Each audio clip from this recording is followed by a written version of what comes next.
ননদ বলে, বৌদি কি রোজ রোজ একই মাছের ঝোল রান্না করো বলো তো? তোমার হাতের মাছের ঝোল খেতে আমার একদমই ভালো লাগে না। তা ননদিনী, আমার হাতের মাছের ঝোল খেতে যখন ভালোই লাগে না, তোমার দাদা তো কেজি খানেক মাছ এনেছে, তবে মাছটা না হয় তুমিই রান্না করো। না না বৌদি, মায়ের বাড়ি দুদিন বেড়াতে এসে আমি রান্না বান্না করতে পারবো না।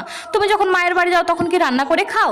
রান্না করে খাই না খাই সেটা বড় কথা না, তবে তোমার মতো কারো রান্নার খুঁত ধরি না। কেউ যদি ভালোবেসে এক গ্লাস জল ঢেলে খাওয়ায়, তার সামনে এমন ফিল করি যাতে মনে হয় তার হাতের এক গ্লাস জল খেয়ে আমি অনেক তৃপ্তি পেয়েছি।